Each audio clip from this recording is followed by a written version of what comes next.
Hey, what's up everybody? 3D Theory here. It is August 15th, 2024 at 7 a.m. and this is vlog number 35. Today, I'm just going to take you through the run-of-the-mill routine and then we're going to hop into Maya and finish up the Stealth TV tray. Last night, I had spent a couple of hours wrapping up as much of the Stealth TV tray as I possibly can. I didn't want it dragging on too long, so I pushed through as far as I can last night and I'm going to finish it up this morning. It is going to be a longer vlog today. That's because I felt like I had broken down the 3D modeling process into so many videos already and I just want to kind of wrap that part of it up. And then once my filament comes in, which usually sits on top of this rack, and all these things sit on top of the filament, then we can get to 3D printing. However, it is 76.5 degrees Fahrenheit in the 3D printer room, and we got a 48% humidity level. Nothing like a nice cup of coffee early in the morning. Nice. On a side note, these things here are available for free on my Maker World to download and print. This here is a Stealth side table, Stealth French side table to be exact, and it's got a cool little geometric look. I just added an extra stem. So yesterday I've updated the file. Someone had suggested to create another one of these that you could just stack on top because it wasn't stackable before. And so I did create a bottom stem and a top stem so that it can be taller. And they said that they felt like that might help with practical use. And so I added that in yesterday and that's all free on my Maker World. This right here is Green from Rainbow Friends, and he too is available on my Maker World for free. And these thrones you see over here, this is the Sith throne from Star Wars Episode 9, originally designed by Ralph McCreary. This is Vader's throne from the Kenobi series. It's got a little holder for your AirPods. And this is Bo-Katan's throne from Mandalorian Season 3. These are thrones for your phone. You can put them vertically, horizontally, however you like. And cool part about it is, on the back of each one, you got a little bit of a recliner. So you can recline these so you get your phone at the angle you want them. These are all available for free on my Maker World. Once again, links in the description below. Have fun. By the way, if you're interested in a 3D printed PETG 3D Theory keychain, it's linked in my Etsy shop right next to the Maker World link. If you guys are new to the channel, this is my tiny little 3D print farm of Bambu Lab A1 3D printers. And I print out a set of plates and latches. And this here is a set of plates and latches. You got your left latch, left plate, right plate. And on the 5th Bambu Lab A1 with AMS Lite combo, I use up all my near empty spools of filament. Because as this prints through, the filament runs out, but still has a good chunk on it. But that chunk of filament that's still left on the spool cannot finish one whole latch or one whole plate. So I use the auto refill. When one runs out, it automatically moves to another one during printing and enables me to finish up a full latch or a full print. I don't go into detail as to where these parts connect because these are the only parts that are 3D printed on the larger product that these connect to. And this channel only focuses on the 3D printing aspect. But nonetheless, let's get this tiny print farm running. And that comes off real nice usually. And this printed out real great. I did notice a little bit of a hiccup right there. And that's most likely where the filament changed. But nonetheless, it's still a functional part and it's going to be able to do its job perfectly. I keep all of my empty spools of filament. Not really, I don't keep it. I just haven't had a chance to throw them away, but it really made me appreciate the AMS Lite combo because I've never had so many empty spools of filament. There's always just a little bit left as I throw it away, but now with this AMS Lite combo, they're empty, completely empty. All right, I got a near empty spool of filament to switch out with the empty spool of filament. Very cool. Off camera, I've been building out some full units, so it's been a real full-time job. So as soon as I finish up with this morning routine, I get to editing. And as soon as I finish editing, that's loading up by the way, I go ahead and I work on building up products. And last night I had a small window to be able to do some 3D modeling, and so I did. It was a little bit of a late night. Felt real tired at the end, but it was worth it. Alright guys, so I'm just doing a left latch and we're just going to get that started. But I need to remember to clean off the test strip. And I want to give this plate a quick little wipe down and it's good to go. Very cool. And then I have to remember, it asks you which spool do you want to use. This time I'll go with number 3. Actually, number 2. Because it looks like this is the spool that was next up from yesterday's print. So might as well just finish that off. Very nice. Alright guys, after I take these 2 latches off, I'm going to give these plates a quick little wipe down. As usual, I'm just going to take off these test strips. Let's see if there's any lubrication on the Y guide rail. Nope. Very nice. Usually tells you right after you click OK there.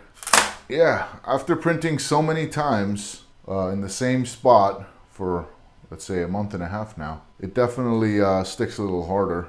I don't know if it had worn away the PEI sheet texture from printing in the same spot, but I imagine it might.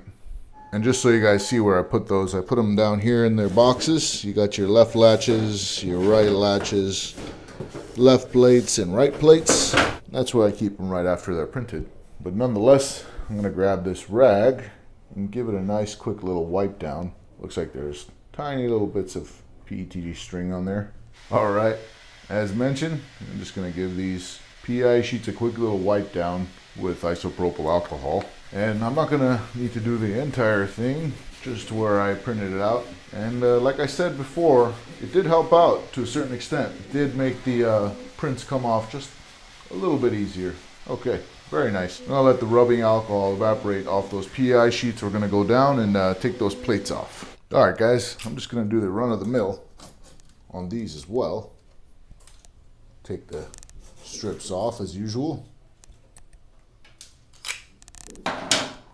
And take the PEI sheets off. Oh yeah, after yesterday's alcohol wipe down, that's definitely a little bit easier.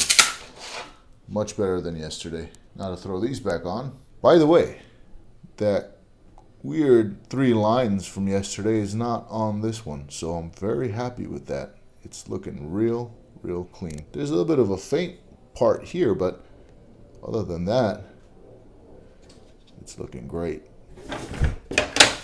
And we'll just do this one. Yeah, that isopropyl alcohol really does the trick to make these prints come off their build plate a lot easier. And now I'm just going to get it on back to here. Let me throw this in here first.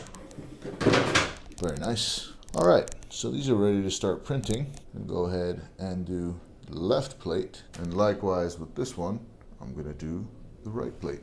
Very nice. I would imagine these have finished drying out, and they have. So this is the right machine. I'm going to do the right side, and likewise the left machine, so the left side. And the tiny 3D print farm is in full effect. Very nice. Add another empty spool to the pile. And I had a funny idea about this. Let me grab this, by the way. So instead of using my CR-6 Max as a workbench, which I don't intend on using it that way, I just so happen to place something on there, and then before you know it, I'm placing more and more things on there. But I really love this machine. From the older generation 3D printers that I have, this is my favorite machine. The CR-6 Max from Creality. Super cool, great machine. It's like a bigger and better version of the CR-10 Smart right there. And the CR-10 Smart had a lot of issues in the very beginning. There's still probably some videos out there during the time of its release where people were just having a horrible time with the CR-10 Smart. But by the time I had gotten that machine, there was a lot of fixes on it. And although I did have a couple of issues in the beginning, Creality took care of it. They sent me some parts and it was great. But the idea I'm having with the CR-6 Max is that maybe I can print out It's funny to me. But maybe I could print out a little tabletop the size of its print area and just have some legs coming out right here or wherever, you know, and it'll just be raised up right off the print bed, and it'll have its own legs. So it's a little table right above the print bed. So then technically I'm not using it as a workbench. I created a little workbench on top, and it's not even really touching the machine itself, because I got nowhere to put this thing. It's huge. I did a little comparison. I took the PI sheet off and put it there, and it's a pretty big machine. I got a Ender 3 V2 Neo over here, and if I take off its build plate and put it here, you'll see the size difference. It's kind of hard because they're both black, but let's do it like this. There you have it. That's the size difference. So it's a real big machine, and I love it for that specifically. It's helped me out with my prototyping. It's definitely helped out. Very grateful for that CR-6 Max there. All right, guys. Well, that about does it for the print farm aspect of this vlog. We're going to jump into Maya now and finish up the Stealth TV tray 3D modeling.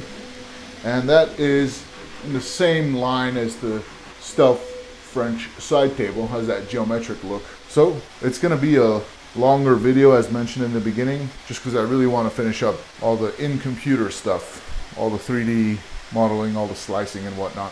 All right, guys. I'll see you in the computer starting from yesterday's video, and then once that finishes up, the vlog will continue with today's 3D modeling session. See you there. Hey, what's up everybody? So it is still August 14th, 2024. It is 6:36 p.m. and we're just going to continue here with the Stealth TV tray. And as far as I remember from where we left off, we just have this bottom support bar that we need to create, as well as the assembly screws. And there was a couple of features that we were going to add, which is a slot for the tablet and phone, as well as a storage compartment. So with that being said, let's continue with the legs. So there is one thing that I noticed when making these legs here, and that is there's going to be such a small place for the legs to connect with the screw here. And so I think I'm left with no choice but to leave this kind of a half circle over here. So with that being said, I'm going to go ahead and create a half circle shape from this. I get my multi-cut tool over here and cut that there. All right, I got that cut out, and I'm just going to go ahead and select this, go to Shift right mouse button, extract faces. And I want to keep this just so I have measurements, and I'll show you what I mean. And because this is going to be rotating from this point, and it's going to be rotating in either direction, it's got to be kind of like a half circle here. So I'm going to go ahead and create that, but at the same time I don't want it to look too much like a circle, but I think that's looking okay there. And bring it up. Now I do want to match the length, so I'm going to bring that up just about there. Alright, and that's connected and looking good. It'll be able to rotate like this as needed. As we remember from before, we've got 256 millimeters cubed as the build plate, and we're going to do 256 millimeters. All right, so as you can tell, we may have to do these in thirds, but before I give that option a try, I'm going to rotate this at a 45-degree angle and maximize the build plate space here on the Bambu Lab A1 build plate. So if I were to just grab a multi-cut tool and put one right in the center, it's so close. It's honestly really close to being able to work out. I'd rather just do two pieces, in all honesty, than have multiple chunks like that. For that reason, I may just make it a tad bit shorter.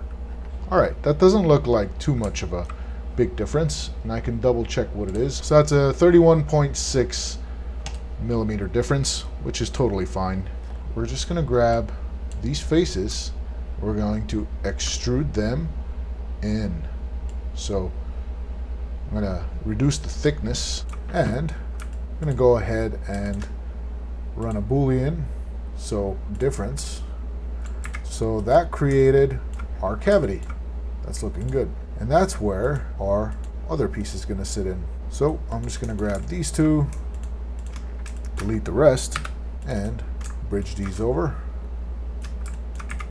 Very cool. And that's how it's going to sit and fit together, rather. And if you look at the idea I had, I wanted to create some sort of cool design like this. We'll see how we can do that because we've already got a design there. Let's see what we can do. All right, that's looking more like what I was going for. And we got the makings of a leg, and it's going to print out just fine on the Bambu Lab A1. All right, guys, so I'm going to save myself a little bit of time. I'm back to this rotary clamp, and since I've already gotten all the measurements for those screws from Harbor Freight in this file, I'm just going to go ahead and grab them and not have to redo the work. All right, so I'll make sure this screw is through just like that. So that's where I'm planning on plotting the hole for that. All right, so I moved the pivot to the center of this hole here, and I'm just going to go ahead and rotate that. But I am liking the way that's looking, and we have to be mindful of some washers over here. So it looks to be almost the size of the table leg. So I'm just going to bring it about that big. All right, and we've got another little screw place down here. And yeah, that's looking pretty good. Now we've got a cutout for our cylindrical bar here to sit in. So we are looking good. We do have to create that diagonal bar that goes across here, which looks like this. It's the bottom support bar. Now we have the base for this center bar, and we're going to want to stealth it out. I'm going to go ahead and do a multi-cut like this, line it with that, and bring it a little forward. But we do want to exaggerate a little bit, and for that reason I'm going to bring this back a little bit here this way. And again, I want to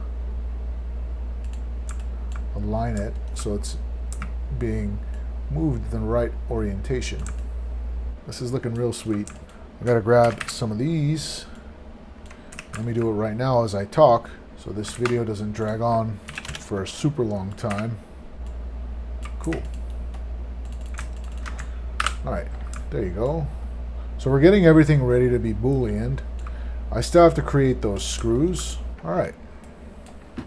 We do have to create connecting points for this, and I'm just going to extrude this a bit, but I want to see what I'm working on here from the side view.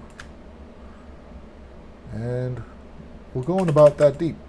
Boolean difference. So now this piece can sit in here as needed. Very nice.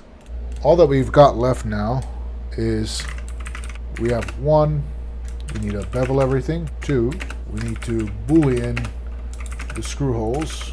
3, make the correct 3D printed screw sizes. We need to also create the features, phone/tablet slot. 2, we're going to do the storage. Alright guys, so I think I'm going to continue all this stuff tomorrow. It's about 2 hours and 8 minutes of filming now. I know when I edit it down it's not that long, but I'm going to continue this back up on August 15th, which is tomorrow. It's now 8:45 p.m. and I'll see you in a moment. Alright guys, it's August 15th, 2024 at 7:40 a.m. and in the video it just looks like I jumped to saying the date, but I just wanted to mark in the video where I switched from one day to another. And there are a few things we still need to do. So as a reminder, we're gonna bevel everything, Boolean the screw holes, make the correct 3D printed screw sizes, and we're going to add some screw holes on the bottom of the table bottom bars, which are these things here. I just added that because there are screw holes on the actual TV tray, but we may not need to add them. In fact, I'm just going to add a point where they connect, so I'm not trying to guess where to either glue these parts, or I haven't decided how I'm gonna affix them yet, but I'm most likely just gonna glue them on. And then we gotta make the phone tablet slot and the storage. So without further ado, I'm actually gonna go ahead and make this taller. I'm gonna make it taller because I do wanna add a storage in the tabletop, and I do wanna add that slot at the same time. I don't want the tabletop to be too thick, but nonetheless, it has to accommodate those elements to make this really cool. I'm gonna go ahead and select all those edges, bevel them, definitely make them smaller, and let's do 4. Why 4? I just like to do 4 because it gives me a center line. So you got a center line there flanked by 2 edges on either side. I'm actually gonna make this go all the way across. So I'm going to the top view. I'm actually gonna turn on shaded mode, leave wireframe on so I can see where we're bringing it up to. After having checked some of my pen sizes, I figured that 192 by 80 millimeter storage compartment should be a good size. And I know I want it to be on the right side here. Go to mesh and difference. So now we have this storage compartment here, and that's going to be our lid. Now we can do that Boolean, and that's looking like it's going to fit perfectly there. If I were to grab all these here and just extend it out,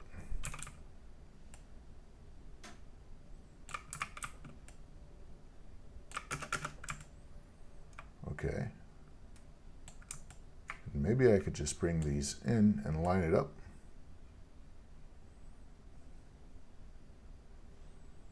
And I think that's looking great. Now, to make sure that the dovetails don't exceed the table width, all right, we do have some extra room to play with. So that's very good news. We're going to run some Boolean functions on that. So grab one, then the other, mesh, difference. All right, that's going to fit in really well. Very nice. We get that intersecting dovetail, perfect. I'm just going to grab these, mesh, and union. There you have it. Very nice. I don't want to chamfer these because I want it to sit real nice and flush with each other. All right, let's go ahead and bevel. 0.15 is good. And we'll do 4. There you have it. That looks intentional. Very nice. Mesh, Boolean, difference. Very nice. So we have a nice big place to put our tablets and phones as needed. I'm going to duplicate these, put them in their layer, and I'm just going to go ahead and grab these here.